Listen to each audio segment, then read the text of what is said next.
नमस्कार मेरे प्यारे साथियों, स्वागत है आप सभी का टॉपर्स फोरम में।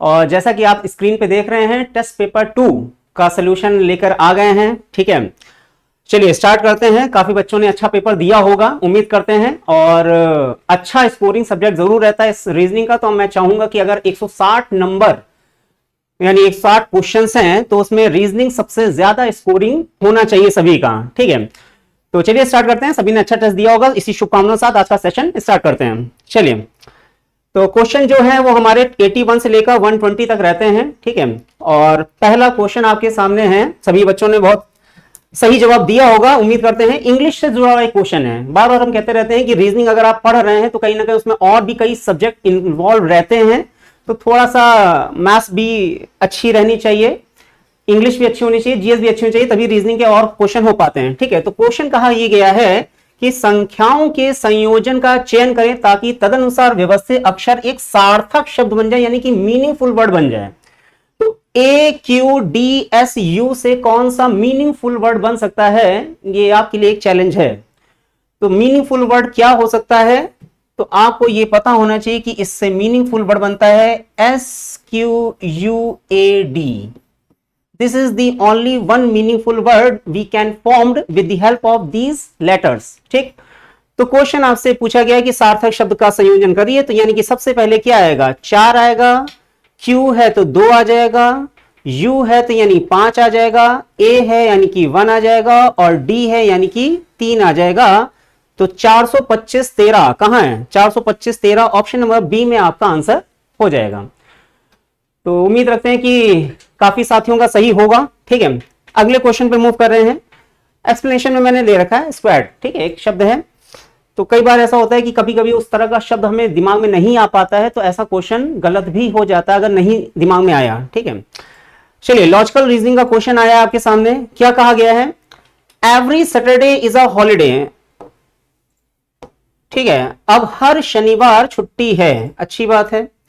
टुडे इज अ हॉलीडे, आज छुट्टी है। अगर ये दो स्टेटमेंट आपसे कहे गए कि हर शनिवार छुट्टी है और आज छुट्टी है, तो अगर इन दो सेंटेंस से क्या निष्कर्ष निकाला जा सकता है, तो कंक्लूजन बोला गया आज शनिवार है। क्या इसकी गारंटी ली जा सकती है, कंक्लूजन कि हर शनिवार छुट्टी होती है, यानी कि महीने में हर शनिवार छुट्टी है। ठीक है, आज छुट्टी है, तो अगर महीने में अगर छुट्टी है तो क्या जरूरी उस दिन शनिवार ही हो, जरूरी नहीं है। ठीक है, आप ये थोड़ा सा कॉमन सेंस का इस्तेमाल यहां पे करना पड़ता है, क्योंकि सिलोगिज्म में ये लॉजिकल रीजनिंग है कि आज शनिवार है, ऐसा कुछ कंफर्म 100% नहीं हम निष्कर्ष निकाल सकते हैं। ठीक है, today is not a Saturday, आज शनिवार नहीं है, तो दोनों कॉन्ट्रेडिक्टरी सेंटेंस हैं। तो आज शनिवार है ऐसा भी नहीं कह सकते, आज शनिवार नहीं है ऐसा भी नहीं कह सकते हैं। तो जब नहीं कह सकते तो आपके सामने ऑप्शन है कि केवल पहला अनुसरण करता है, नहीं कह सकते, केवल दूसरा अनुसरण करता है, ऐसा भी नहीं कह सकते, ना तो एक ना ही दो अनुसरण करते हैं, हो सकता है एक और दो दोनों अनुसरण करते हैं, ऐसा भी नहीं कह सकते। सही आंसर है आपका ऑप्शन नंबर सी में। और ध्यान दीजिए कि ये जो है ये ऑप्शन नहीं है, ये क्या है, आपका एक चूज द एप्रोप्रिएट वन। ठीक है, यानी कि आपका जो आंसर है वो इसमें होगा कि या तो एक हो सकता है या तो दो हो सकता है, यानी कि सी वाले ऑप्शन में आंसर है। वो सी वाला ऑप्शन आपके सामने कहां है, ऑप्शन नंबर डी में है। तो इस तरीके से आपको सही आंसर देना है। ठीक है, इसका एक्सप्लेनेशन भी मैंने मेंशन किया हुआ है, आपको समझना आसान हो जाएगा कि conclusion today is Saturday false, as every Saturday is a holiday doesn't mean that every holiday is a Saturday. है कि नहीं, कि अगर हर शनिवार छुट्टी है तो इसका मतलब ये नहीं कि हर छुट्टी वाले दिन शनिवार ही है। ठीक, टुडे मे और may not be Saturday, so this is a possible but not definite. Today is not Saturday, false, ये भी फॉल्स है। क्यों, it is possible but not definite, कि आज सैटरडे नहीं है, ये ट्रू भी हो सकता है लेकिन डेफिनेट ट्रू नहीं मान सकते हैं। Thus, 1 and 2 form a complementary pair and hence only one of the condition can be true at a time. Hence, either 1 or 2 is a true. ठीक है, कि दोनों में इधर और केस का लग जाएगा कि या दोनों क्यों क्या है, आज शनिवार है आज शनिवार नहीं है। ठीक है, दोनों एक दूसरे के कॉम्प्लीमेंट्री पेयर्स कंक्लूजन फॉर्म में आ रहे हैं। तो इसी वजह से ऑप्शन नंबर सी, मतलब सी में आंसर है, या तो एक होगा या तो दो होगा, एंड ऑप्शन नंबर डी में आंसर है। ठीक है, चलिए अगले क्वेश्चन में पढ़ते हैं, उम्मीद करते हैं समझ में आ गया होगा आपको। हाँ, आज गुरुवार है, 16 दिन बाद क्या होगा? अब अगर ऐसा क्वेश्चन आपके सामने पूछा गया है तो 16 दिन बाद, कैलेंडर का क्वेश्चन है, ठीक है, और कराया हुआ है क्लास में, तो 16 दिन बाद, 16 का मतलब इसमें विषम दिन कितने निकालें? 7 से अगर डिवाइड करें, 7 दूनी 14, रिमाइंडर कितना आ जाएगा? 2 विषम दिन आ जाएगा।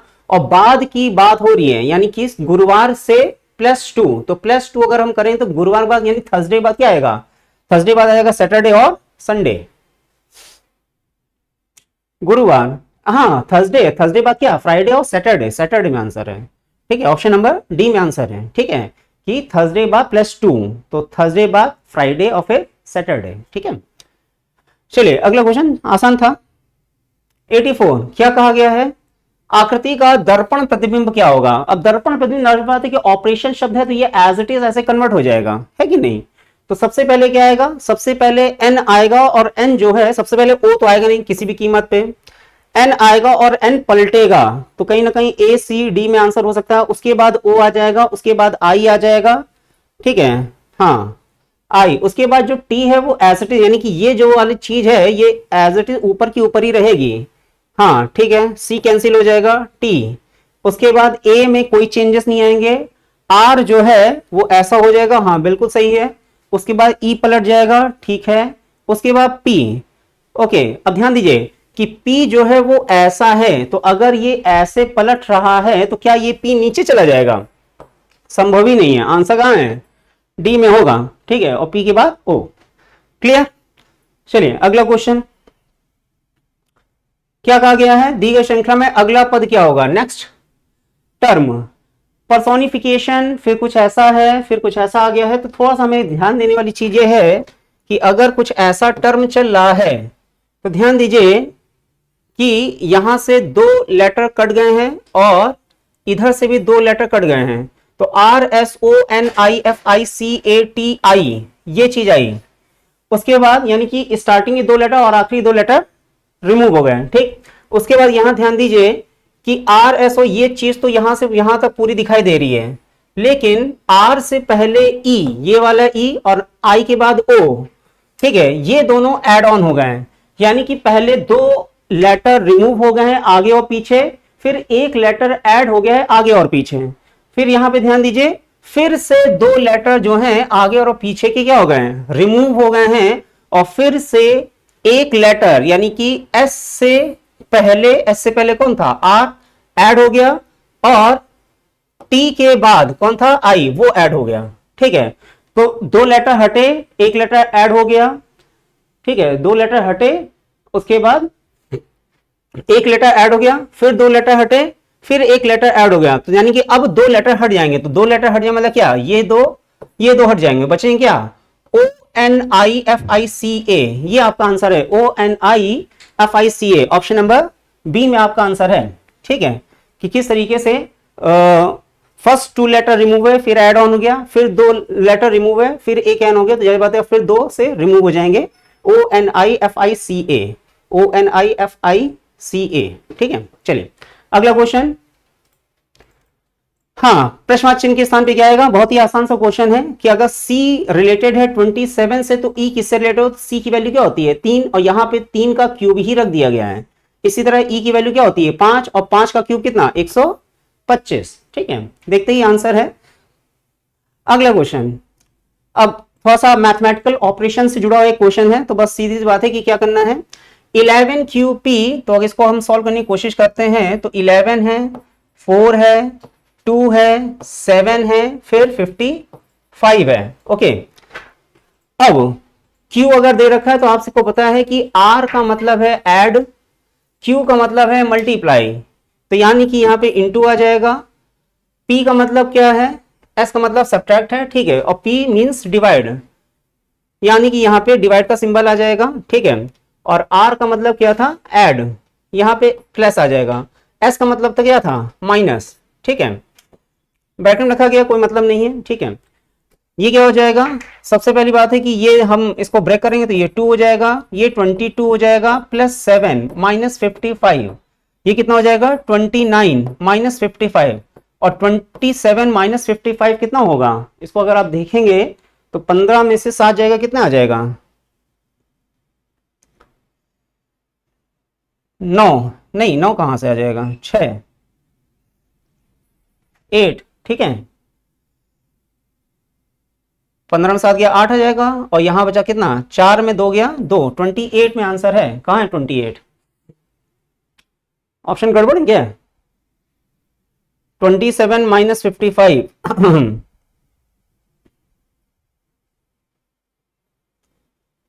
29 है, ओके। हाँ, एक मिनट को, देखिए इस चीज का ध्यान रखिएगा एग्जाम में कि अगर आप कैलकुलेशन कर रहे हैं तो कैलकुलेशन करते समय गलती ना हो। 22 प्लस 7 कितना हो जाएगा, 29 माइनस 55 है कि नहीं, और फिर 55 में से अगर हम 29 सब्ट्रैक्ट करें तो 15 में जाएगा कितना आ जाएगा, 6 आ जाएगा, 4 में 2 गया 2, 26, और मेन चीज माइनस 55 है, तो यानी कि माइनस का 26 आएगा, ठीक है, माइनस का 26 मतलब कि ऑप्शन नंबर सी में आंसर है, ठीक है। 22 7 29, ठीक है, वो थोड़ा सा देखना था कि हाँ एडिशन में हल्का सा जो भी है, तो एग्जाम में ध्यान रखिएगा कि अगर कैलकुलेशन छोटी सी भी हो तो उसमें दिक्कत ना हो, ठीक है। चलिए अगले क्वेश्चन मूव कर रहे हैं, और मेन चीज माइनस का 26 क्यों आया, क्योंकि माइनस 55 है कि नहीं, तो हमें प्लस माइनस का ध्यान रखना होता है। अगर ये 55 माइनस 29 होता तो नॉर्मल 26 में आंसर होता, लेकिन माइनस का 55 इसका माइनस 26 में आंसर है, ठीक है। अगला क्वेश्चन, हाँ आर्ग्यूमेंट और स्टेटमेंट का क्वेश्चन है, क्या कहा गया है, should there be a ban on the non essential product advertising, यानी कि क्या गैर आवश्यक उत्पाद के विज्ञापन पर प्रतिबंध होना चाहिए। एक नॉर्मल जनरल अवेयरनेस से जुड़ा एक क्वेश्चन है कि कई ऐसे प्रोडक्ट हैं जो मार्केट में बिक रहे हैं जो इसेंशियल नहीं है, जरूरी नहीं है कि नहीं, वो बस एक शौक की चीजें हैं, कि जैसे पान गुटखा मसाला तंबाकू और सिगरेट, तमाम तरह की चीजें हैं जो मार्केट में बिक रही हैं, तो वो कोई इसेंशियल नहीं है, इंसान बस एक शौकिया रूप में या जिसकी आदत लग गई है उसके रूप में चीजें बिक रही है मार्केट में, ठीक है, और काफी बड़ी इंडस्ट्री भी होगी उसकी। तो वही पूछा जा रहा है कि क्या उन पर प्रतिबंध होना चाहिए, तो होना चाहिए या नहीं होना चाहिए वो अलग मैटर है, बहस का विषय। यहां पे क्या कहा जा रहा है, आर्ग्यूमेंट देख कहे गए हैं यस होना चाहिए, क्या, it can reduce the unnecessary product consumption, हाँ इससे अनावश्यक उत्पाद खत्म हो सकती है, ठीक है। यानी कि अगर एडवर्टीजमेंट होता है तो एडवर्टीजमेंट कहीं ना कहीं प्रमोट करते हैं, कि पता चला कोई सेलिब्रिटी आके प्रमोट कर रहा है, ठीक है, तो कहीं ना कहीं अगर हम इन चीजों को टीवी में होर्डिंग्स वगैरह में कहीं देखते हैं तो कहीं ना कहीं अगर किसी कोई व्यक्ति नहीं भी उस चीज को कंज्यूम कर रहा है यानी कि यूज कर रहा है, तो भी उसका कहीं ना कहीं मन आता है यार एक बार चलो ट्राई कर लेते हैं, ठीक है। कि जैसे मान लीजिए आप शाहरुख खान के बहुत बड़े फैन हैं, या किसी कोई क्रिकेट खिलाड़ी उसके बड़े फैन है और वो आके बोल रहा है कि हाँ ये चीज बहुत बढ़िया है, तो कहीं ना कहीं आपको लगेगा यार चलो एक बार यूज कर लेते हैं, तो कहीं ना कहीं उससे उनके जो प्रोडक्ट की जो सेल होती है उस पर कहीं ना कहीं इंपैक्ट, पॉजिटिव इंपैक्ट जाता है। तो अगर हम एडवर्टीजमेंट पे थोड़ा सा अगर बैन लगा दें तो उनका कंजम्पशन रिड्यूस हो सकता है, तो पहला आर्ग्यूमेंट सही मान सकते हैं, ठीक। दूसरा क्या कहा जा रहा है, no this will increase the expansion of the production, नहीं इससे उत्पादन का विस्तार बढ़ेगा। अब मेन चीज अगर हम किसी चीज पर प्रतिबंध लगा रहे हैं तो क्या उसके उत्पादन पे विस्तार हो सकता है, ठीक है, कहीं ना कहीं एक तरह की मार्केट में नेगेटिव खबर आती है, तो दूसरा तर्क तो फिलहाल नहीं ठीक है, ठीक है। तो ओनली वन है, और ओनली वन का मतलब क्या कि आपको ध्यान देना है कि केवल तर्क पहला प्रबल है, ठीक है। तो मेन चीज है कि एग्जाम में ध्यान रखिए जिस तरीके से आपके सामने ऑप्शन रखे हैं वही चेक करिएगा, कि ये नहीं कि हाँ पहला सही है तो ऑप्शन नंबर 1 बस ये टिक कर दिया, ठीक है। आपको ध्यान रखना केवल पहला तर्क प्रबल है, यानी कि ये जो है वो ए में आ रहा है, और ए कहां है, ए जो है वो ए में है, ठीक, अच्छी बात है। तो option number A will be your answer. अगला क्वेश्चन, हाँ पुलिस को कुछ ऐसा लिखा गया है, बर्डन को क्या लिखा जाएगा, तो बस थोड़ा सा गौर करने वाली बात है कि P का अपोजिट K है, O का L है, L का O है, I का R है, C का X है, E का V है, हर एक लेटर का जस्ट अपोजिट आपके सामने आ गया है। तो B का अपोजिट क्या होता है, Y होता है, U का अपोजिट F होता है, फ्यूचर, यानी कि पहला ऑप्शन खत्म हो गया, दूसरा भी खत्म हो गया। R का अपोजिट I होता है, R का अपोजिट I यानी कि ऑप्शन नंबर C में आंसर है। डी का अपोजिट W, E का अपोजिट V, N का opposite M, option number C is your answer. अगला क्वेश्चन 90, तो मेन चीज है कि आपकी स्पीड भी अच्छी होनी चाहिए और आंसर भी सही निकलना चाहिए, है कि नहीं। Z26 आसान क्वेश्चन है, W23, J10, हर एक अल्फाबेट की जस्ट वैल्यू रखी गई है, J की वैल्यू 10 होती है, E की वैल्यू 5 होती है, यहां क्वेश्चन मार्क है और यहां लिखा है 20, तो 20 वैल्यू किसकी होती है, T की होती है, खत्म आंसर, ठीक। नेक्स्ट, ओके अब देखिए यहां पे एक थोड़ा सा मैथ्स से जुड़ा एक क्वेश्चन आ गया है, क्या कहा गया है, 1066 रुपीज को 2 पुरुष 6 महिलाएं और 8 लड़कों के बीच इस प्रकार बांटा गया है कि एक पुरुष एक महिला और एक लड़के का हिस्से का अनुपात आपके सामने आ गया है। ठीक है, ठीक है। आगे कहा गया तो एक पुरुष को कितना मिलता है, यानी कि एक पुरुष को कितने रुपए मिले। ठीक है, तो इसको कैसे करेंगे, तो है मैथ्स का मतलब रेशियो से जुड़ा एक क्वेश्चन है, लेकिन अब रीजनिंग में आ जाता है। ठीक है, तो थोड़ी सी जानकारी होनी चाहिए कि अगर जैसे इसको एक नॉर्मल तरीके से अगर हम घर परिवार में अगर बात करें, तो घर में जैसे मान लीजिए कि 3 बच्चे हैं और 3 बच्चों में कहा गया कि हाँ पिताजी ने कहा कि लो बेटा ये 200 रुपए हैं और तीनों लोग आपस में बांट लो। ठीक है, तो नॉर्मल सी बात है कि 200 रुपए 3 लोगों में इक्वली नहीं बट पाएंगे। अगर हम 300 रुपए कहें तो भले वो 3 लोगों में बराबर रूप से बढ़ सकता है। तो कुछ वही चीज यहां भी समझनी है कि अगर रेशियो कहा जा रहा है तो वो कुछ इस तरीके से डिस्ट्रीब्यूट होगा कि सबको इक्वल कुछ ना कुछ अमाउंट मिल जाए। ठीक, तो यहां पे 2 पुरुष 6 महिलाएं 8 लड़कों के बीच 1066 रुपए बांटे गए हैं। ठीक है, और वो कहीं ना कहीं इक्वल फॉर्म में ही बांटे होंगे और एक पुरुष एक महिला एक लड़के का हिस्सा दे रखा है। तो अगर हम इसको सॉल्व करने की कोशिश करें तो यानी कि मैन है पुरुष, महिला को हम W मान लें और लड़के को हम B मान लें। ठीक है, मैन वुमेन और लड़का, तो एक वो मैन एक वुमेन एक लड़के का जो अनुपात है वो कितना है, 3 2 1 है। ठीक है, और क्वेश्चन आपसे ये कहा गया है कि 2 पुरुष 6 महिलाएं और 8 लड़के हैं, इनको जो बांटा गया वो कितना है, 1066 है। ठीक, तो मेन चीज है कि अगर एक मैन का ये है तो इसको हम कहीं ना कहीं कह सकते हैं कि इसको अगर हम 3x कह लें, इसको हम 2x कह लें, इसको हम कहते हैं क्या 1x, कि अगर अनुपात दे रखा है तो अगर हम x मानते हैं यानी कि एक पुरुष को 3x रुपए मिल गए, एक महिला को 2x रुपए मिल गए और एक लड़के को 1x रुपए मिल गए। ठीक, तो अगर एक के बारे में कुछ ऐसा बोला गया कि एक आदमी एक महिला एक लड़का, तो अगर यहां पे कहा जा रहा है 2 पुरुष, तो 2 पुरुष एक पुरुष को 3x मिले तो 2 पुरुष को कितने मिले होंगे, 6x मिले होंगे। इसी तरह एक महिला को 2x मिला है तो 6 महिलाओं को कितना मिला होगा, 6 दूनी 12x मिला होगा। और अगर एक लड़के को 1x रुपए मिला है तो 8 लड़कों को कितना मिला होगा, 8x मिला होगा। ये बात सबको समझ में आनी चाहिए कि अगर किसी को मैथ्स नहीं भी आती है तो भी इतनी बेसिक कैलकुलेशन सबको पता होनी चाहिए। ठीक है, कि अगर एक का रेशियो दे रखा है तो हमने x मान लिया तो ये रुपए में कन्वर्ट हो गया कि हाँ एक महिला को एक आदमी को 3x रुपए मिले, एक महिला को 2x रुपए मिले, एक लड़के को 1x मिला। लेकिन अगर पुरुष 2 हुए तो 6x हो गया, अगर महिलाएं 6 हैं तो 12x हो गए और लड़के 8 हैं तो 8x हो गए। क्योंकि एक का पता चल जाता है तो हमसे चाहे 2 का पूछे, चाहे 5 का पूछे, चाहे 10 का पूछे, हम सबका निकाल लेंगे। ठीक, अब बस यही चीज बराबर है किसकी है, तो ये टोटल रुपए जो आए हैं किसके बराबर हैं, 1066 के हैं। बस यहां से x की वैल्यू निकल आएगी। कैसे निकालेंगे कि 12 8 20 है और 20 6 कितना 26x बराबर कितना 1066, और यहां से x की वैल्यू जो आएगी अगर हम 26 से इसको डिवाइड करें तो कितनी बार जाएगा, तो 26 को डिवाइड करिए। अब डिवाइड करने में गलती नहीं होनी चाहिए, 1066 कितनी बार जाएगा, 2 छिंग 12, 2 दूनी 4 5, 3 छिंग 18, 3 दूनी 6 7, 4 छिंग 24 की 4 2, 4 दूनी 8 2 10, ओके 104। तो मेन चीज जो वैल्यू गई है वो 4 बार गई है। ठीक है, और 4 बार डिवाइड किया यानी कि 10104 आया, 6 में 4 गया 2 आ जाएगा, 26 ही आ गया है।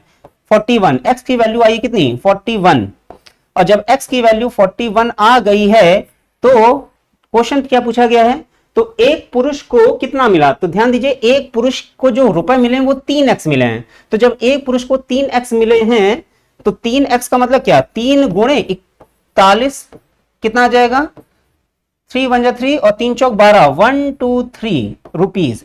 एक आदमी को 123 रुपए मिले हैं। तो उम्मीद करते हैं सबको समझ में आ गया हो किस तरीके से किया गया है। हमने बहुत डिटेल में समझाने की कोशिश करी है कि अगर किसी को नहीं भी आता है तो भी उसको समझ में आ जाए, लेकिन जिनको आता होगा उनके लिए आंसर बहुत आसान सा है कि सीधी बात है, एक पुरुष एक महिला एक लड़के का अनुपात दे रखा है। ठीक है, तो हमने वो 3x 2x 1x मान लिया कि उनको रुपए हो गए, और अगर एक पुरुष है को 3x मिला तो 2 पुरुष को 6x, एक महिला को 2x तो 6 महिलाओं को 12x, एक लड़के को 1x तो 8 लड़कों को 8x, और इसी की वैल्यू है कितनी 106 है। यहां से x की वैल्यू निकाली 41 और 41 गुणे 3, क्योंकि एक आदमी का पूछा जा रहा है। अगर 6 आदमी का पूछा जाता तो 6 गुणे 41 हो जाता, 8 लड़कों पूछा जाता तो 8 गुणे 41 हो जाता, जिसका पूछा जाता उसका निकल आता। ठीक है, चलिए इसका सोल्यूशन भी शायद हमने दे रखा है। हाँ, आदमी, महिला और लड़का 3 2x 3x 2x 1x, 2 पुरुष 6 महिलाएं 8 लड़कों को इतना रुपए मिला, तो यानी कि 6x 12x 8 है। इसको कैलकुलेट किया, x की वैल्यू 41 आई, 3x की वैल्यू 123। ठीक है, अगला क्वेश्चन क्या कहा गया है, समीकरण को सेट का चयन करें, यानी कि किसके अकॉर्डिंग जो है इक्वेशन बैलेंस हो जाए। तो अगर इक्वेशन बैलेंस करनी है तो ध्यान हमें ये रखना है कि हर जगह इक्वल लगा है, यानी कि इक्वल में 24 आ जाए। तो अगर इक्वल में 24 लाने तो माइनस और इंटू 9 3 27, और यहां पे अगर माइनस करें तो क्या 24 आएगा, 72 माइनस 27, 72 माइनस 27 24 तो नहीं आएगा, पहला कैंसिल, इंटू प्लस इंटू, अगर यहां इंटू कर देंगे तब तो बिल्कुल नहीं आएगा, डिवीजन इंटू, यानी कि अगर हम यहां पे डिवीजन कर दें तो क्या हो जाएगा 8 आ जाएगा, 8 गुणे 3, हाँ ऑप्शन नंबर सी में आंसर है। और प्लस अगर इंटू कर देंगे तो बिल्कुल नहीं आएगा, ऑप्शन नंबर सी में ही आंसर है, 9 8 72 8 3 24। ठीक है, option number C is your answer. Next question फिर कुछ इस तरह का है, देखिए इस तरह के क्वेश्चन बहुत ज्यादा पूछे जाते हैं यूपीएससी में। अगर आप प्रीवियस पेपर सेट पे जाएंगे, ठीक है, तो आएंगे, और नॉर्मल से बात एग्जाम अगर होने वाला है तो इस तरह क्वेश्चन 100% है कि आएगा ही आएगा। और किस क्वेश्चन को रिप्रेजेंट करने का जो तरीका है वो सबसे इंपॉर्टेंट चीज है कि इसमें गलती नहीं होनी चाहिए। ठीक है, कि आपके सामने जो ऑप्शंस दे रखे हैं वो कुछ इस फॉर्म में है कि आपका आंसर किस फॉर्म में आ रहा है, लेकिन उसको टिक कैसे करना है, ठीक है, वो एक अलग चीज है। ठीक है, कि किस तरीके से आपके सामने ऑप्शन दे रखे हैं। तो क्या कहा गया है, सम सॉन्ग्स आर गुड, सिलॉक का क्वेश्चन है, चलिए बना लेते हैं। सम सॉन्ग्स को हमने एस बना लिया, और सम सॉन्ग्स क्या है, गुड है, अच्छी बात है। फिर क्या कहा गया है, हिंदी में कहा जाए कुछ गीत अच्छे हैं, सम सॉन्ग्स आर गुड्स। ठीक है, ऑल गुड्स आर लिरिक्स, जितने भी गुड्स हैं यानी कि अच्छी चीज हैं वो सब क्या है, लिरिक हैं। तो ये दो स्टेटमेंट आपके सामने कहे गए हैं, some songs are goods, all goods are lyrics. Conclusion, some songs are lyrics, कुछ सॉन्ग्स लिरिक्स हैं। ठीक है, तो एग्जाम में हिंदी और इंग्लिश दोनों पे थोड़ा सा ध्यान दे दीजिएगा। ठीक है, कि हिंदी में लिखा है कुछ गीत हैं, अब कुछ गीत का मतलब क्या है। ठीक है, तो सम सॉन्ग्स आर लिरिक्स, ठीक है, पहला बिल्कुल सही हो जाएगा कंक्लूजन, क्योंकि दिखाई दे रहा है कि सॉन्ग और लिरिक्स का पोर्शन आपस में टच कर रहा है। नो सॉन्ग इज, दोनों स्टेटमेंट सारे पॉजिटिव हैं, नेगेटिव कंक्लूजन लिया ही नहीं जाता है, क्लास में हम बता चुके हैं, तो गलती नहीं होनी चाहिए, यानी कि केवल पहला कंक्लूजन सही है, और केवल पहला कंक्लूजन सही यानी कि ए स्टेटमेंट में आंसर है, और ए स्टेटमेंट में आंसर है का मतलब क्या, option number A will be your answer. ठीक, चलिए अगले क्वेश्चन पर मूव कर रहे हैं। हाँ, क्वेश्चन कुछ उसी तरह का है, ऑप्शन आपके सामने स्टेटमेंट फॉर्म में ये दे रखे हैं और नीचे ऑप्शन आपके सामने ये हैं। ठीक है, क्या कहा गया है, ऑल सिटीज आर टाउन्स, सभी सिटीज को हमने सी बना लिया, और ऑल सिटीज आर टाउन्स। फिर क्या कहा गया है, all towns are state, all towns are state. फिर है all states are continents, all states are continent. तो ध्यान दीजिए कि ये सिटी है, सिटी को हमने सी टी बना लिया है, कॉन्टिनेंट आपका CON बना लिया है। ठीक है, तो सिटी है, फिर टाउन है, फिर स्टेट है, फिर कॉन्टिनेंट है। निष्कर्ष, ऑल सिटीज आर स्टेट्स, क्या सभी सिटी स्टेट हैं, पहला बिल्कुल सही है। ठीक है, क्योंकि अगर सभी सिटी टाउन्स हैं और सभी टाउन स्टेट हैं तो सभी सिटी भी स्टेट हैं। All towns are continent, all towns are continent, जाहिर बात है कि अंदर से अगर हम बाहर जा रहे हैं तो ऑल और सम चाहे जो बोला जाए सब सही रहेगा, यानी कि दोनों कंक्लूजन आपके सही आ जाएंगे। ठीक है, और जब दोनों सही हैं तो ध्यान दीजिए कि आपके सामने कहा गया बोथ 1 and 2 आर फॉलो, यानी ऑप्शन नंबर, यानी कि स्टेटमेंट जो डी है वो सही है।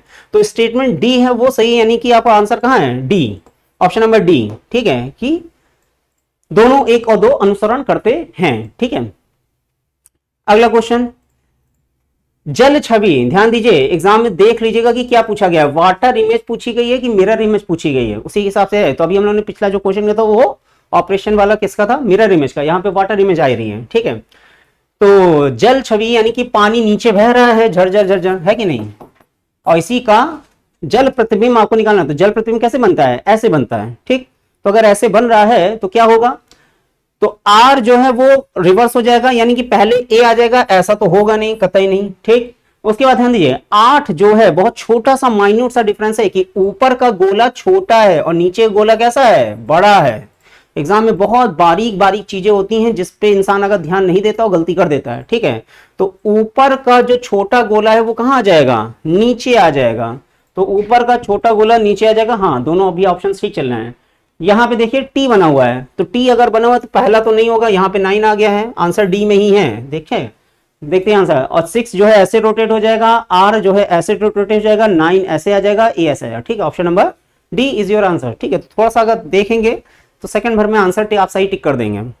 चलिए अगला क्वेश्चन, किस देश के नाम के अक्षर, ओके अब ये बता दिया कि ये जो अक्षर है NERCFA, ये इनको अगर हम सार्थक क्रम में लगाएं तो किसी देश का नाम बनेगा। ओके, यदि अक्षरों को सही तरीके से व्यवस्थित किया जाए तो गठित शब्द का 5वां अक्षर कौन सा होगा। ठीक है, 5वां अक्षर पूछा जा रहा है, तो अब आपको यह समझना है कि NERCFA से कौन सा सार्थक शब्द बनेगा जो किसी देश का नाम निकल के आ जाएगा। ठीक है, तो अगर आप बना सकते हैं तो अच्छी बात है, और अगर आपका दिमाग नहीं उस लेवल पे पहुंच पा रहा है तो फिर थोड़ा सोचेंगे आप। ठीक है, तो सार्थक शब्द जो है और जो कंट्री का नाम निकल के आ रहा है वो है France, that is the France. ध्यान दीजिए, एन भी आ गया है, ई भी आ गया है, आर भी आ गया है, सी भी आ गया है, एफ भी आ गया और ए भी आ गया है। और ध्यान दीजिएगा, शब्द ऐसा बनाता है जिसमें हर लेटर केवल एक बार आए, रिपीटिशन नहीं होनी चाहिए। अगर कुछ ऐसा केस होगा तो वो उसमें क्वेश्चन में लिखा होगा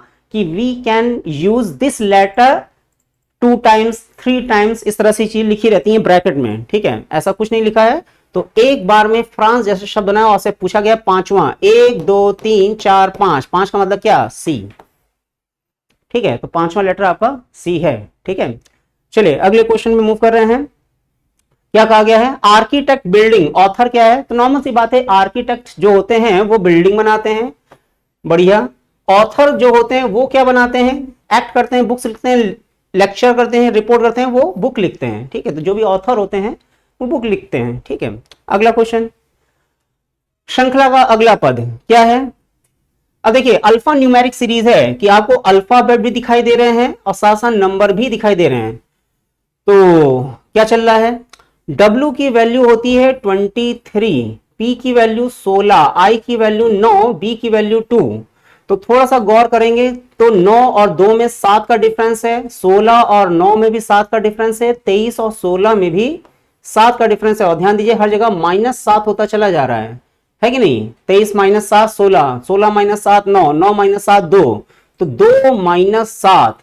ठीक है, क्या आएगा, तो अब आपको यह समझना है कि अल्फाबेट की बात हो रही है, तो अगर यहां पे -7 हो रहा है यानी बी अगर 2 है, 2 का मतलब क्या, ये कहीं ना कहीं 28 पे है। 28 - 7 कितना होता है, 21। 21 का मतलब क्या, यू हो जाएगा। ये चीज हमने बताई क्लास में कि अगर आप माइनस में जा रहे हैं कि बी से पहले -7 जाएं तो बी से पहले ए से पहले जेड, जेड से पहले वाई, वाई से पहले एक्स, इस तरह से करेंगे। या नॉर्मल सी बात है कि जेड की वैल्यू 26 होती है, तो 26 के बाद ए 27, बी 28। तो यहां अगर बी लिखा हो माइनस में जा रहे थे यानी बी 28 है, 28 - 7 कर देंगे, सीधी सी बात है 21 आ जाएगा। और 21 वैल्यू किसकी होती है, यू की होती है। ठीक है, और यू अगर देखा जाए तो ऑप्शन नंबर बी में ही आंसर आ गया है।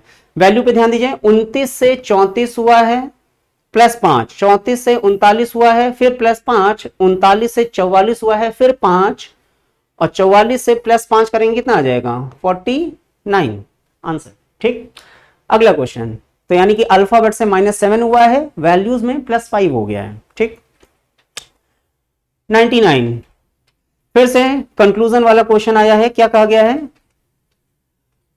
स्टेटमेंट कहा गया है तंजावुर, कोई जगह का नाम है, तंजावुर को तमिलनाडु का चावल का कटोरा कहा जाता है। ठीक है, देखिए इस तरह के क्वेश्चन पूछे क्यों जाते हैं। हालांकि लॉजिकल रीजनिंग अभी हमने क्लास में डिस्कस नहीं करी है, जो लोग भी क्लास में अभी डिस्कस कर रहे हैं वो भी आ जाएगा, जल्दी ही आ जाएगा। और जो लोग ऑनलाइन क्लास देख रहे हैं उनके लिए भी पता होना चाहिए कि अगर ये टेस्ट सीरीज कंडक्ट हो रही है, लगातार चल रहे हैं, तो आप भी इसका फायदा उठा सकते हैं। किस तरीके से, नॉर्मल सी बात है, आपकी स्क्रीन पे नंबर चल रहा है, आप कॉल कर सकते हैं, डायरेक्टली हमारे यहाँ एडमिशन ले सकते हैं, या अगर आप ऑनलाइन ही पढ़ना चाह रहे हैं तो ऑनलाइन भी आपको बहुत यूजफुल कंटेंट मिल रहा है और वो भी फ्री में मिल रहा है कि नहीं। ये बहुत समझने वाली चीज है कि इस तरह की चीज यूट्यूब में और कहीं नहीं आपको मिल रही है कि इतना बेहतरीन कंटेंट और इतनी बेहतरीन तरीके से आपके सामने हर चीज आ रही है कि मैथ्स भी आ रही है, रीजनिंग भी आ रही है, जीएस भी आ रही है और हिंदी भी आ रही है यूपीएसआई के एग्जाम को ध्यान में रखते हुए। और ना केवल यूपीएसआई के एग्जाम को ध्यान में रखते हुए, और भी कई एग्जाम होते हैं जिसमें ये सारी चीजें आपको हेल्प जरूर करती हैं। ठीक है, तो चलिए क्वेश्चन पे आ जाते हैं। तो कहा गया है तंजावुर को तमिलनाडु का चावल का कटोरा कहा जाता है। अब ऐसा कहा गया है, नॉर्मल सी बात है कि ये बात सच भी हो सकती है, झूठ भी हो सकती है, दोनों बातें हैं। ध्यान रखिएगा कि कई बार एग्जाम में कुछ ऐसी बातें बोल दी जाती हैं जो रियल लाइफ में नहीं जुड़ी हैं, मतलब रियल लाइफ का उनका कोई मतलब नहीं है। कि जैसे अगर कहा जा रहा है कि मार्कर से आप पेंटिंग कर सकते हैं ठीक है, ऐसा कहा जाता है। मान लीजिए हमने कहा, कह दिया, मन किया तो कह दिया, ठीक है, कि आप मार्कर से पेंटिंग कर सकते हैं। तो ये बात अगर हमने कही है तो इसको सच मानना पड़ेगा आपको, और उसके अकॉर्डिंग जो कंक्लूजन कहा जाएगा उसको आपको उसके हिसाब से आंसर देना है। ठीक है, तो बात भले सच हो या ना हो उस पर नहीं जाना है, लेकिन अगर कहा गया तो उसको सच मानना है। ठीक है, तो तंजावुर को तमिलनाडु चावल का कटोरा कहा जाता है। अब ऐसा कहा जाता है तो इसके पीछे कंक्लूजन दिए जा रहे हैं कि आखिर ऐसा बोला गया तो इससे क्या हम निष्कर्ष निकाल सकते हैं। तो कहा यह गया है rice is produced only in Thanjavur. क्या अगर ये कहा गया है कि तंजावुर को तमिलनाडु का चावल का कटोरा कहा जाता है, इसका मतलब है कि यानी कि तंजावुर में एक इलाका है जहां तमिलनाडु का चावल का कटोरा कहा जाता है, यानी कि चावल वहां हो सकता है बहुत ज्यादा होता हो, ऐसा अनुमान लगा सकते हैं। लेकिन हम कहें कि चावल केवल उसी एरिया में ही होता है, केवल, तो ध्यान दीजिए केवल एक तरह का नेगेटिव सेंटेंस है, नेगेटिव वर्ड है कि नहीं, कि केवल या कभी नहीं या कुछ भी नहीं, ठीक है, या सभी, कुछ इस तरह के वर्ड होते हैं जो एक यूनिवर्सल मतलब कंक्लूजन की तरफ इशारा करते हैं। उस तरह की चीजें हम नहीं कह सकते हैं। ठीक है, कि चावल केवल तंजावुर में उगाया जाता है, ऐसा कंक्लूजन हम गिवन स्टेटमेंट से नहीं निकाल सकते हैं। ठीक है, अगला क्या कहा गया है, चावल तंजावुर में उगाई जाने वाली प्रमुख फसल हो सकती है। हाँ, दूसरा सही हो सकता है कि अगर कहा गया चावल कटोरा कहा जाता है तो हो सकता हो कि वहां पे ज्यादा पाया जाता हो, ज्यादा खेती की जाती हो, तो ज्यादा की वजह से उसको कटोरा कहा जाता हो, तो प्रमुख फसल हो सकती है। ठीक है, लेकिन कहें कि केवल चावल ही उगाया जाता होगा तो ऐसा नहीं कह सकते हैं। ठीक है, तो केवल दूसरा सही है, यानी कि बी स्टेटमेंट में आंसर है। और बी स्टेटमेंट का मतलब क्या है, ऑप्शन नंबर बी जहां आएगा, तो ध्यान दीजिए ऑप्शन नंबर ए में सी को सही कहा जा रहा है, ऑप्शन नंबर बी में ए को सही कहा जा रहा है, ऑप्शन नंबर सी में बी को सही कहा जाता है, यानी ऑप्शन नंबर सी आंसर है आपका। ठीक है, B statement option number C में दे रखा है। ठीक है, बहुत ध्यान समझिएगा, इस तरह की गलतियां बहुत हो जाती हैं कि हमने देखा बी सही और बी कहां है। ठीक है, पता चला कि B option number B tick करके चले आए, नहीं, बी सही है तो बी कहां है, ऑप्शन नंबर सी में है। ठीक है, तो इस तरीके से देखिएगा। चलिए 100, अब हो सकता हो, हम उम्मीद रखते हैं सबका सही हो, सबने सही आंसर टिक किया हो, लेकिन अगर गलती हुई है तो इस चीज का एग्जाम में ध्यान रखिएगा कि इस तरह की मिस्टेक ना हो। अब इक्वेशन को बैलेंस करना है, क्या करना है, कौन कौन से सिंबल रख सकते हैं, तो ध्यान दीजिए कि सबसे पहले डिवीजन के सिंबल देख लेते हैं। 9 डिवीजन 2, कहीं ना कहीं वैल्यूज जो है वो पॉइंट में चली जाएंगी, और इधर रखेंगे तो इधर वैल्यू, यानी कि ए में आंसर नहीं है। इधर ध्यान दें कि इंटू इंटू, तो यहाँ पे 56 एक बहुत बड़ी संख्या है, इंटू करें 4 ताई 12, 9 दूनी 18, तो यानी ये दोनों बराबर नहीं आएंगे। ठीक है, प्लस हमें फिर डिवीजन आ गया, ये भी नहीं है, आंसर डी में हो सकता है। ठीक, कैसे डिवीजन, यानी कि यहां पे अगर हम डिवीजन लगाएंगे तो 56 डिवीजन 4 माइनस 3, और यहाँ पे इंटू है, यानी कि 9 दूनी 18 और माइनस 7। ठीक है, तो 18 माइनस 7 कितना आ जाएगा, 11 आ जाएगा। एलएचएस में अगर देखें तो क्या 11 आएगा, तो अगर 56 डिवाइड बाई 4 करेंगे तो कितना आएगा, 14 आ जाएगा, है कि नहीं, 14 चौको 56 होता है, और माइनस 3, 14 माइनस 3 कितना, 11। ठीक है, तो एलएचएस बराबर आरएचएस आ गया, ऑप्शन नंबर डी में आंसर है। ठीक, अगला क्वेश्चन, अगला पद ज्ञात कीजिए। तो ये भी आसानी है कि नहीं, उम्मीद करते हैं सबका सही आया होगा। क्वेश्चन कुछ वैसा ही है कि रिटायरमेंट के बाद अगर ये आया तो ध्यान दीजिए कि इधर से 2 लेटर, इधर से 2 लेटर कट गए हैं, उसके बाद फिर वही बात है कि एक अक्षर ऐड ऑन हो गया है। ठीक है, TIREME, TIREME में एक लेटर ऐड हो गया है, E और N, उसके बाद फिर से 2 लेटर कट गए हैं। ठीक है, कि ET कट गया और EM है, तो यानी कि IREM ये आ गया है। तो पहले 2 लेटर रिमूव हुए, फिर एक एड ऑन हो गया, फिर 2 लेटर रिमूव हो गए हैं, तो फिर एक एड ऑन हो जाएगा। तो एक एड ऑन हो जाएगा, यानी कि आई से पहले क्या आ रहा है, टी आ रहा है, यानी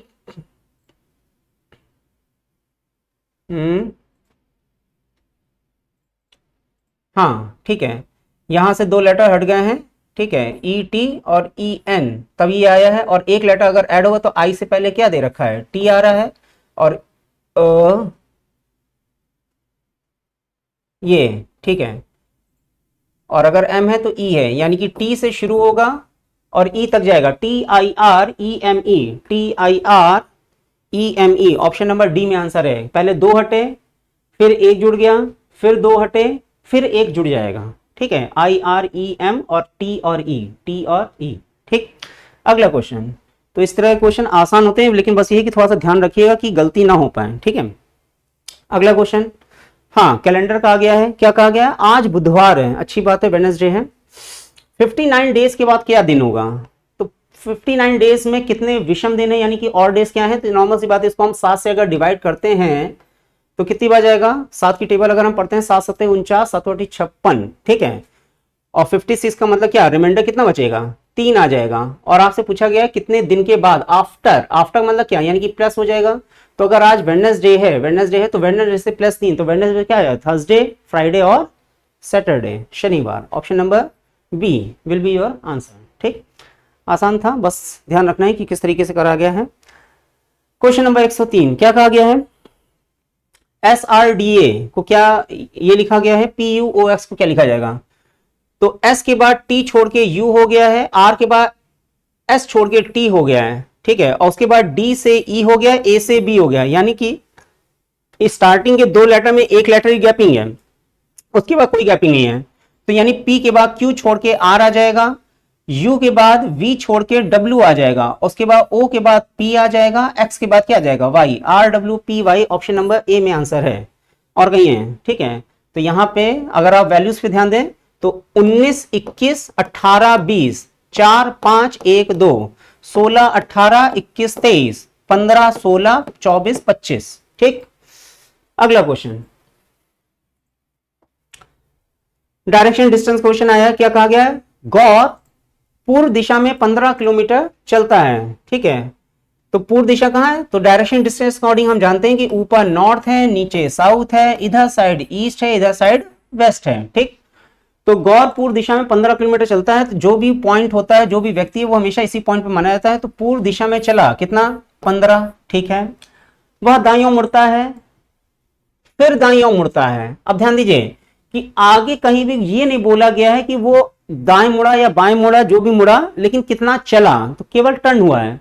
तो पूर्व दिशा में 15 किलोमीटर चला, उसके बाद वो दाएं मुड़ा, तो अगर वो ऐसे जा रहा है तो राइट इधर आ जाएगा, फिर दाएं मुड़ा, तो अगर वो इधर जा रहा है तो दायां उसका इधर आ जाएगा, ठीक है, अंत में बाईं ओर मुड़ता है, तो अगर वो ऐसे देखने लगा तो बायां मतलब कहां, नीचे आ जाएगा। तो यानी वो सोच होगा कि मैं चलूं कहां, तो अपनी ही जगह पे घूमते चले जा रहे हैं, कभी ऐसे कभी ऐसे कभी वैसे। ठीक, क्वेश्चन क्या कह रहा है, अब वह किस दिशा की ओर अभिमुख है, यानी कि उसका फेस अब किस दिशा की ओर है, तो नॉर्मल सी बात है, वो दक्षिण दिशा की तरफ दिखाई दे रहा है, मतलब क्या देख रहा है, ठीक है, साउथ में आंसर है, ऑप्शन नंबर बी। ठीक है, चलिए अगला क्वेश्चन,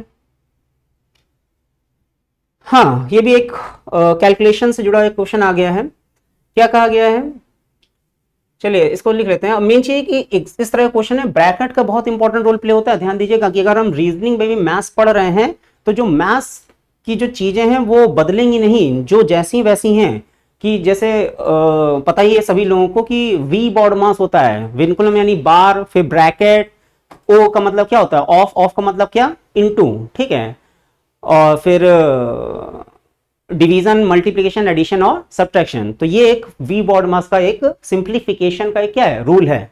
तो वही चीज यहां भी कि अगर ब्रैकेट लगा है तो सबसे पहले आपको ब्रैकेट को ही सॉल्व करना है, ठीक है। तो इसको देख लेते हैं कि 7 और 2 है और ये ब्रैकेट में है, ठीक है, और सी का मतलब क्या बताया गया है, ए स्टैंड फॉर प्लस, बी का मतलब है माइनस, सी का मतलब है इनटू, ठीक है, ए बी सी, ओके, चलो डी नहीं, अच्छी बात है। तो C का मतलब इंटू है, यानी कि यहाँ पे इंटू आ जाएगा, A का मतलब है प्लस, यानी कि यहाँ पे प्लस आ जाएगा। ध्यान दीजिए कि पहले आपको इंटू ही करना है, प्लस बाद में करना है। 3c3, सी का मतलब बताया गया है इनटू, है कि नहीं, तो यानी कि 3 इंटू 3 आ जाएगा, है कि नहीं।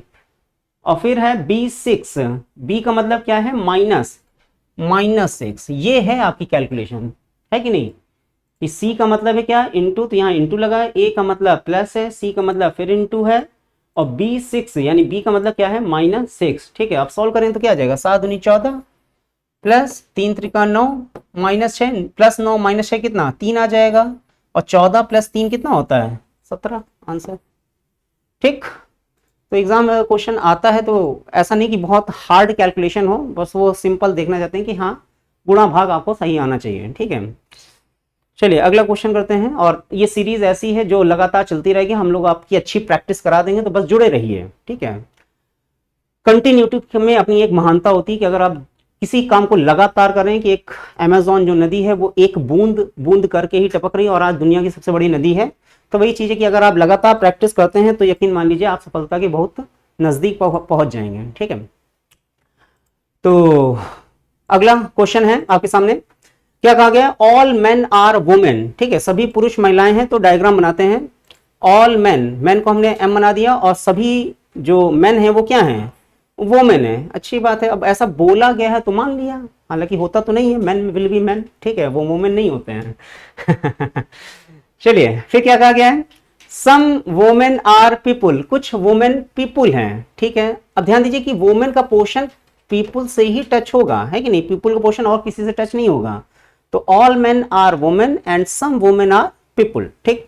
अब इस स्टेटमेंट के अकॉर्डिंग डायग्राम बनाया, और डायग्राम अकॉर्डिंग क्या कंक्लूजन निष्कर्ष हो सकता है, सम मेन आर पीपुल, क्या दिखाई दे रहा है, अगर दिखाई दे रहा हो तो सही होगा, क्या मेन का पोर्शन पीपुल में टच हो रहा है, साफ साफ दिखाई दे रहा है कि दिखाई नहीं दे रहा है, टच नहीं हो रहा है, मेन का पोर्शन पीपुल में टच नहीं हो रहा है, पहला गलत। दूसरा, सम वोमेन आर मेन, क्या कुछ वोमेन मेन है, तो नॉर्मल सी बात है कि मेन जो है वो वोमेन के अंदर ही है, और इसमें चीजें हैं कि अगर अंदर से बाहर जाए तो सम और ऑल सब सही होता है, और बाहर से अंदर आते हैं तो सम सही होता है, ऑल गलत हो जाता है, कि कहें सभी वोमेन मेन है तो गलत, लेकिन सम वोमेन आर मेन यानी कि कुछ महिलाएं मेन है तो ये सही है, यानी कि दूसरा सही है। और अगर दूसरा सही है तो ये नहीं कि ऑप्शन नंबर बी तुरंत लगा दिया, नहीं, दूसरा सही का मतलब क्या, ओनली टू कंक्लूजन फॉलोस, ठीक है, यानी कि ये वाला आपका सही है कि केवल दूसरा निष्कर्ष अनुसरण करता है,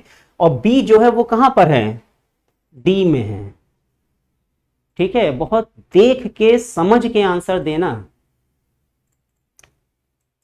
फीडबैक मिल जाते हैं कि हाँ सर यार आधा हुआ क्वेश्चन गलत टिक कर रहा है, क्यों, क्योंकि ध्यान नहीं दिया, ठीक है। समझना यह है कि हमारा क्या है कि दूसरा कंक्लूजन सही है, दूसरा कंक्लूजन सही है तो वो रखा कहां है, वो है स्टेटमेंट बी में, और स्टेटमेंट बी किस ऑप्शन में है, वो है डी में। ठीक है, तो पूछने का तरीका है ये। अगले क्वेश्चन में मूव कर रहे हैं, क्वेश्चन नंबर कहाँ है, ज्यादा आगे बढ़ोगे क्या, हाँ 106, 106 के बाद 107, हाँ ठीक। क्या कहा गया है, ऑल मटेरियल्स आर प्रोडक्ट, सभी मटेरियल्स प्रोडक्ट हैं, चलो डायग्राम बना लेते हैं, ऑल मटेरियल्स आर प्रोडक्ट, ठीक। हिंदी में लिखा है सभी सामग्री उत्पाद है, ठीक है, तो इतनी अंग्रेजी आनी चाहिए कि आंसर सही आ जाए, तो इंग्लिश में करना आसान हो जाता है, ठीक है। तो all materials are product, all products are good, तो ऑल प्रोडक्ट जो है वो किसके अंदर आ गए, गुड्स के अंदर आ गए। ऑल गुड्स आर बैड, सभी जो गुड्स हैं वो बैड हैं, अच्छी बात है, तो पूरा डायग्राम ऐसे, all material are product, all product are goods, all goods are bad, ठीक। निष्कर्ष, all materials are good, all materials are good, साफ साफ दिखाई दे रहा है, पहला सही हो जाएगा। दूसरा, all products are bad, all products are bad, ये भी दिखाई दे रहा है, दूसरा भी सही हो जाएगा, यानी कि दोनों सही हैं। अब अगर दोनों सही है तो ऑप्शन कहां रखा हुआ है, बोथ 1 and 2 आर फॉलो, यानी कि डी स्टेटमेंट सही है। अब डी स्टेटमेंट सही है तो ऑप्शन कौन सा है, पहला, ठीक है, कि डी स्टेटमेंट सही है और वो रखा है ऑप्शन नंबर ए में, ठीक है। अगला क्वेश्चन, कोई भी ऐसा बच्चा जिसको लग रहा हो कि हाँ हमें अगर समझ में नहीं आया है तो बेहिचक होके मुझसे अलग, अगर आप कोचिंग में पढ़ रहे हैं तो बिल्कुल हमसे अलग मिलनी है कि हाँ सर इसका थोड़ा सा और एक्सप्लेन कर दीजिए क्या है। और अगर जो बच्चे ऑनलाइन पढ़ रहे हैं और उनको अगर किसी तरह का डाउट अगर आता है तो नॉर्मल सी बात है, वो कमेंट सेक्शन में एक्टिव रहें या स्क्रीन पे नंबर चल रहा है तो आप फ़ोन कर सकते हैं, ठीक है। तो आप लोगों के लिए ही चीज़ें हैं, तो अवेलेबल हैं हम आपके लिए, ठीक है। तो चीज़ें क्लियर कर देंगे, कोई दिक्कत वाली चीज़ नहीं है। तो 107 हो गया है, अगले क्वेश्चन मूव कर रहे हैं। क्वेश्चन नंबर 108 क्या कहा गया है? हाँ, should there be a ban on hunting of wild animal. अब देखिए इसी तरह का क्वेश्चन अभी हम लोगों ने पिछले से अभी थोड़ी देर पहले किया है कि जहां पे आपके स्टेटमेंट आर्गुमेंट तर्क पूछे जा रहे हैं। तो ये भी तर्क कथन और तर्क का क्वेश्चन है कि क्या जो जंगली जानवर हैं, हिंदी में भी देखिए लिखा हुआ है, क्या जंगली जानवरों के शिकार पर प्रतिबंध होना चाहिए। ये एक नॉर्मल डिबेट का सेंटर है। इसको थोड़ा सा ऐसे समझिए कि जब हम लॉजिकल रीजनिंग क्लास में डिस्कस करते हैं तो बहुत अलग तरह का क्लास का माहौल रहता है, ठीक है, क्योंकि क्वेश्चन ऐसे ही होते हैं कि जो नॉर्मल हमारी डेली लाइफ से जुड़े रहते हैं, ठीक है। कि जैसे एक नॉर्मल डिबेट का एक नॉर्मल एग्जांपल हम दे रहे हैं कि जैसे कहा जाता है कि अपराध की घटनाएं बहुत बढ़ रही हैं, ठीक है। और कई ऐसे विचारकों का मतलब इवन जो पढ़े लिखे लोग हैं या थोड़ी कहे जाते हैं बुद्धिजीवी लोग हैं, वो भी कहते हैं कि यार महिलाओं के कपड़ों की वजह से अपराध ज्यादा हो रहे हैं। तो या महिलाओं के कपड़ों की वजह से अगर अपराध हो रहे हैं तो जो वेस्टर्न कंट्रीज हैं, अमेरिका है या यूरोप है, बाकी देशों में क्या वहां भी हो रहे हैं? वहां के मुकाबले अपनी इंडिया में बहुत ज्यादा हैं, ठीक है। अफगानिस्तान या पाकिस्तान चले जाइए और किसी अफ्रीका कंट्री में तो वहां भी अपराध हैं, ठीक है। ऐसा नहीं कि वहां पे अमेरिका या यूरोप वगैरह में अपराध नहीं है, हैं। लेकिन कंपेयर किया जाए तो कहीं ना कहीं अपनी जो जो डेंसिटी है या फ्रीक्वेंसी बहुत ज्यादा है। कि अगर यहाँ पे आंकड़े देखें, सरकारी आंकड़े कहा जाए तो हर दिन न जाने कितने केस रिपोर्ट किए जाते हैं कि हाँ इस तरह की चीजें हैं। तो इस तरह के जब मुद्दे अगर क्लास में डिस्कस होते हैं तो कहीं ना कहीं हर किसी का हक होता है कि वो अपनी बात कहे कि उसके क्या विचार हैं।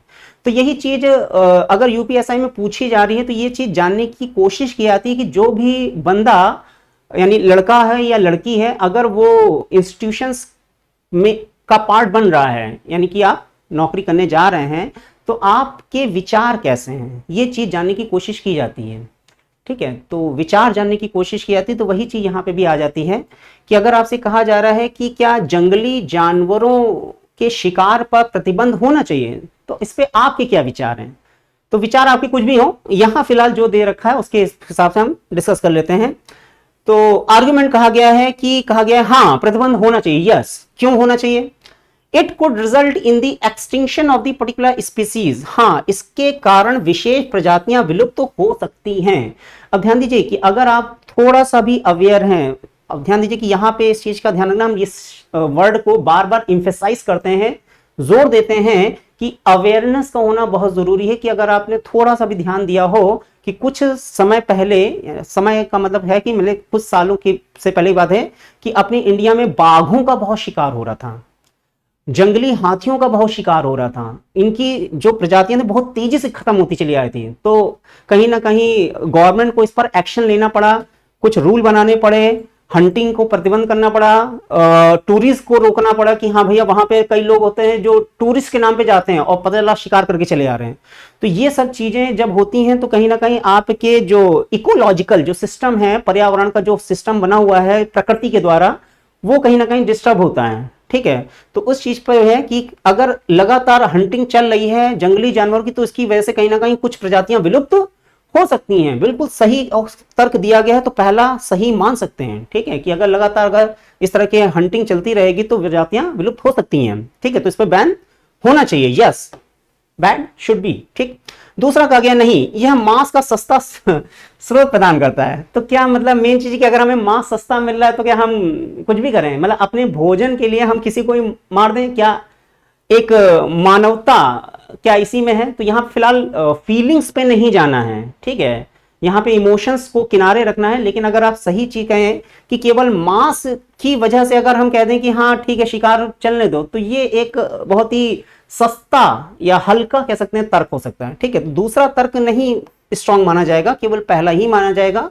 और अगर केवल पहला आर्गुमेंट सही है तो यानी कि ए स्टेटमेंट में आंसर है, और ए स्टेटमेंट में आंसर है तो ए स्टेटमेंट का ऑप्शन कहां है? वो ऑप्शन है ऑप्शन नंबर बी में, ठीक है। तो बहुत तरीके से एक्सप्लेन करके हमने आपको बताया कि लॉजिकल रीजनिंग होती क्या है, ठीक है। अगले क्वेश्चन पे मूव कर रहे हैं। उम्मीद करते हैं सबको समझ में आ रहा होगा, ठीक है। हाँ, यहां पे क्या है, कौन सी फिगर नेक्स्ट है, तो सबको क्लियर हो रहा होगा। थोड़ा सा एनालाइज करना होता है कि फिगर का पैटर्न क्या चल रहा है। तो आप थोड़ा सा ध्यान दीजिए कि जो फिगर है वो ऑलमोस्ट एक जैसी ही है, फिगर में कोई चेंजमेंट नहीं हो रहा है, बस ये रोटेट हो रही है। कैसे रोटेट हो रही है, तो ध्यान दीजिए कि ये दो ट्राइंगल बने हुए हैं, तो ये दो ट्राइंगल थोड़े से तिरछे फॉर्म में हैं। अगले फिगर में ये ट्राइंगल जो है वो ऐसे हो गए हैं, एकदम ऐसे, यानी कि we can say that it rotated in the anti clockwise direction. ठीक है, घड़ी दिशा ऐसी होती है, एंटी क्लॉकवाइज डायरेक्शन मूव हुए कितने, 45 डिग्री। ठीक है, तो इस चीज का ध्यान रखना है कि 45 degree in the anti clockwise direction. Then अगर वो ऐसे हुए हैं तो अब वो ऐसे हो गए हैं, फिर से 45 degree in the anti clockwise direction दिखाई देना चाहिए। ये ऐसे था फिर ऐसा हो गया, ऐसा था तो फिर ऐसा हो गया। अब ध्यान दीजिए फिर से वो ऐसे हो गया है, तो 45 degree then again in the anti clockwise direction. तो जब हम देख रहे हैं कि पहले ऐसे थे, फिर ऐसे हो गए, फिर ऐसे हो गए, और अब पूरा साउथ में हो गया, तो अब कैसा होगा, ऐसा दिखाई देने लगेगा। तो अगर ऐसा दिखाने, यानी कि ये दोनों ट्राइंगल कहीं ना कहीं इस दिशा में दिखाई दे रहे होंगे। तो क्या 4 में आंसर है, नहीं। 3 में हाँ दिख रहा है, 2 में क्या दिख रहा है, तो ध्यान दीजिए कि जो ये क्रॉस वाली लाइन है वो पीछे ही जा रही है इसके। ठीक है, तो 2 भी नहीं होगा, पहला भी नहीं होगा, कहाँ है, थर्ड में ही है। ठीक है, कि दोनों ट्राइंगल आपके इस तरह से साउथ ईस्ट में दिखाई दे रहे हैं। ठीक है, और बाकी फिगर ऐसी है। Option number C is your answer. ठीक है, चलिए अगले क्वेश्चन मूव कर रहे हैं। A B C D E F G H I J K L M N O, पूरा ए बी सी डी लिखा हुआ है। क्वेश्चन क्या पूछा गया है, बाएं से 18वें अक्षर के दाएं छठा, तो यानी कि एक बार लेफ्ट का जिक्र हो रहा है, एक बार राइट का जिक्र हो रहा है, तो लेफ्ट और राइट आपस में क्या हो जाते हैं, ऐड हो जाते हैं। 18 6 कितना होता है, 24, यानी कि बाएं से 24वां कौन, बाएं से 24वां कौन, एक्स। खत्म आंसर, आसान था। ठीक है, अगला क्वेश्चन। हाँ, ये बढ़िया क्वेश्चन है थोड़ा दिमाग लगाना है कि 5 + 9 + 3 15, 5 + 6 + 2 15, 6 + 8 + 2 क्या,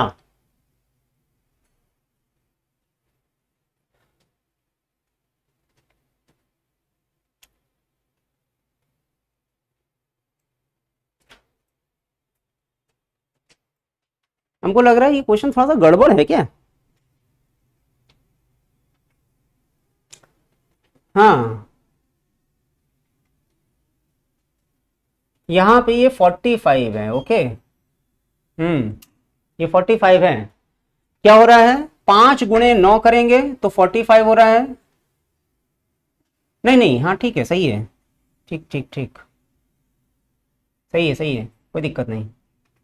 हाँ, 5 × 9 करेंगे कितना आ रहा है, 45, और यहां पे 3 है, तो 3 × 15 करेंगे तो 15 दूनी 30, 15 ताई 45। ठीक है, इसी तरह 5 × 6 करेंगे तो 30 आ रहा है। इसी तरह 2 × 15 करेंगे तो भी कितना हो रहा है, 30 हो रहा है।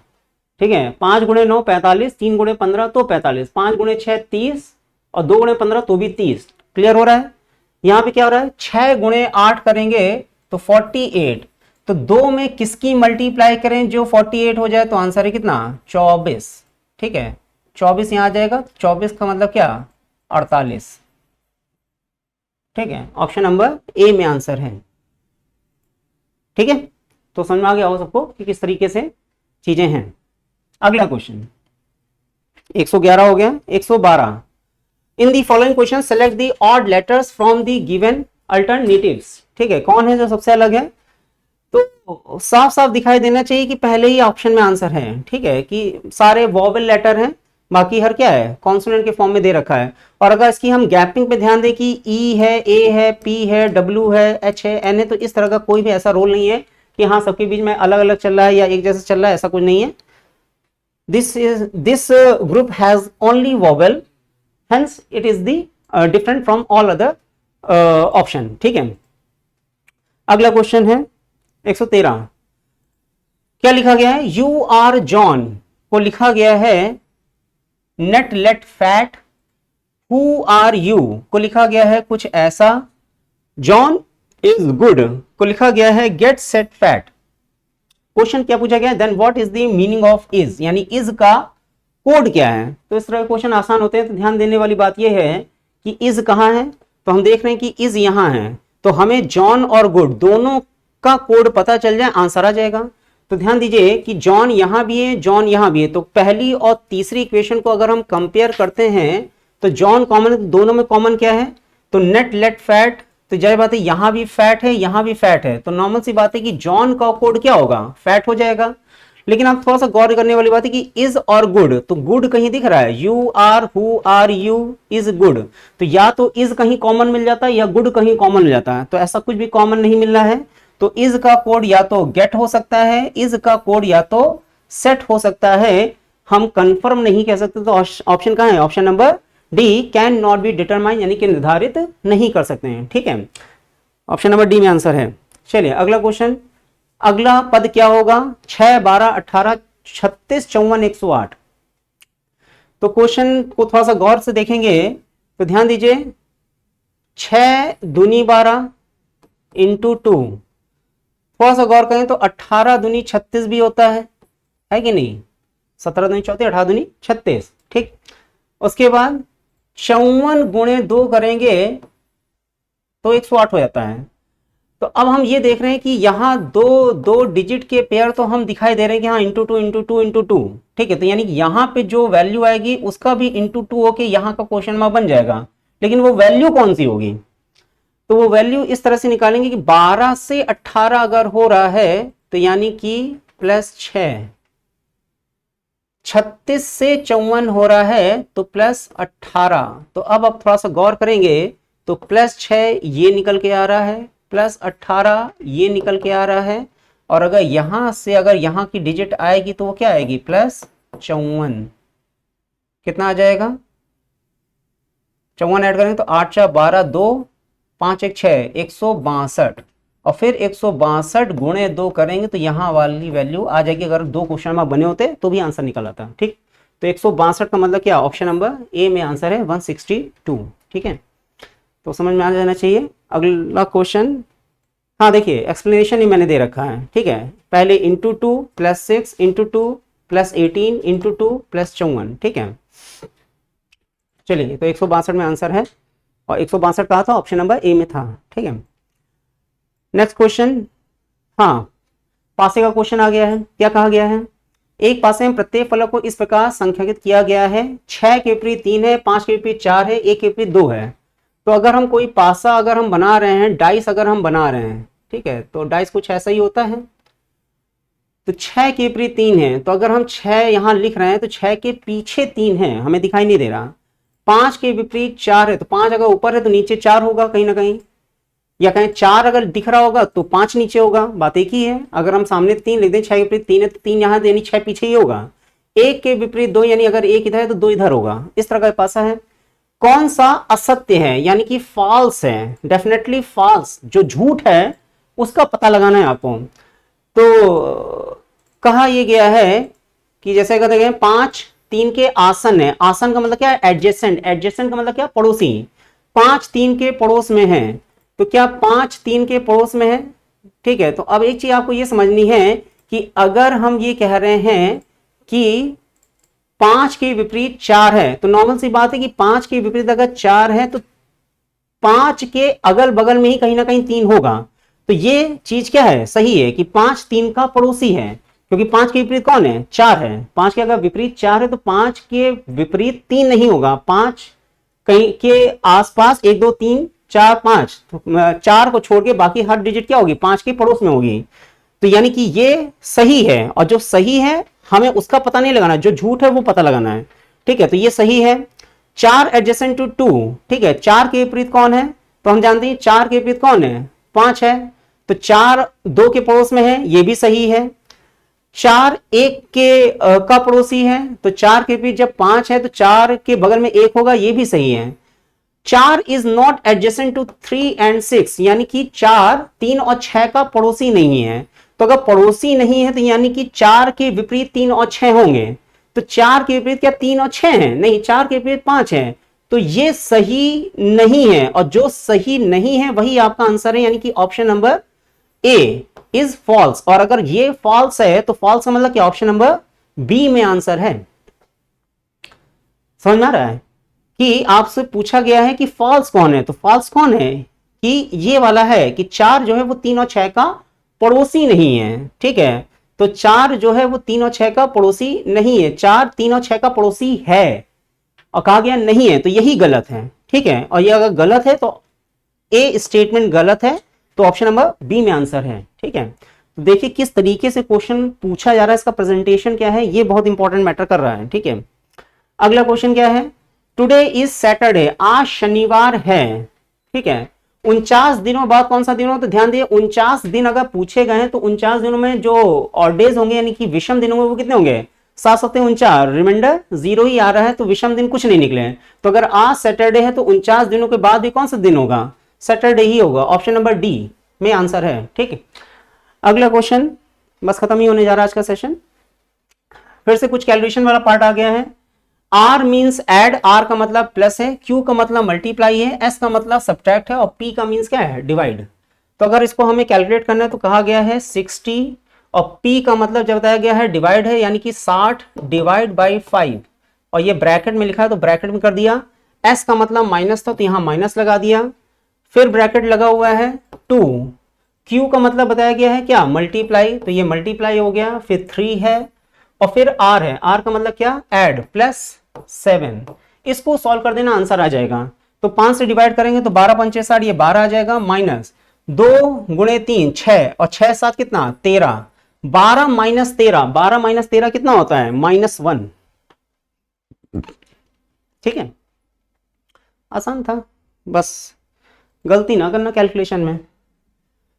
चलिए, कथन और निष्कर्ष, इनइक्वालिटी का क्वेश्चन है, क्या है, E less than Q, U A से बड़ा है, ए टी से बड़ा या बराबर, आई ओ से छोटा है और ओ एन से छोटा है बराबर। निष्कर्ष कहा गया है ए आई से बड़ा है। ध्यान दीजिए, ए यहां है, आई यहां है, टी और आई जब बराबर हैं तो जो रिश्ता ए का टी से होगा वही रिश्ता ए का आई से होगा, है कि नहीं। अगर हम ये कहें नॉर्मल भाषा में कि राम मोहन से बड़ा है, ठीक है, तो राम बड़े हैं मोहन से, और मोहन और सोहन बराबर हैं, तो जब मोहन और सोहन बराबर हैं तो राम सोहन से भी बड़े हो गए, है कि नहीं, कि जब मोहन और सोहन बराबर हैं। तो वही चीज यहां भी है कि ए टी से बड़ा या बराबर है तो ए आई से भी बड़ा या बराबर होगा, ए आई से कंफर्म बड़ा होगा ऐसा नहीं कह सकते। ओ ए से बड़ा है, ओ यहां है, ए यहां, ध्यान दीजिए ओ और ए के बीच में सिंबल ही अपोजिट है। ये सिंबल कह रहा है ओ तुम बड़े हो, ये सिंबल कह रहा है ए तुम बड़े हो, आप आपस में लड़े जा रहे हैं, तो अगर लड़े जा रहे हैं तो जीतेगा कोई नहीं, दोनों गलत। ठीक, तो ओ ए से कंफर्म बड़ा है ऐसा भी नहीं कह सकते, तो अब दोनों गलत हैं। तो कंक्लूजन के हिसाब से यानी कि स्टेट जो ऑप्शन है वो क्या होगा, पहला कह रहा है केवल एक आंसर करता है, नहीं, केवल 2 आंसर करता है, ये भी नहीं, इधर और केस तो है ही नहीं, ना तो निष्कर्ष 1 ना ही 2, तो डी स्टेटमेंट सही कह रहा है कि दोनों गलत हैं, दो कोई आंसर नहीं करता। 5 में क्या कहा गया है कि एक और 2 आंसर करते हैं, तो जब कोई आंसर नहीं करता है डी, तो डी कहां रखा है, ऑप्शन नंबर सी में है। तो जो सही स्टेटमेंट का आंसर है डी, वो ऑप्शन नंबर सी में रखा है। ठीक है, तो इस तरह से समझना है कि किस तरह से सही आंसर टिक करना है। ऑप्शन को टिक करना भी क्या है, एक कला है कि नहीं, ये हम बताते रहते हैं, तो वही चीज है। और ये चीज रीजनिंग में बहुत ध्यान रखनी पड़ती है। हर एक मतलब मैथ्स हो चाहे जीएस हो चाहे हिंदी हो, उसमें कुछ भी ऐसा नहीं रहता। रीजनिंग में देखिए क्वेश्चन के वेरिएशंस और प्रेजेंटेशन कितना अलग तरह का है। क्या हम ढूंढ रहे हैं, कहां से हमने ढूंढा कि क्या सही क्या गलत, उसका आंसर किस स्टेटमेंट में रखा है और उस स्टेटमेंट का ऑप्शन कहां रखा है। ठीक है, तो ये चीज ध्यान रखिएगा, ये चीज आपको कहीं नहीं मिलेगी, खाली रीजनिंग में मिलेगी।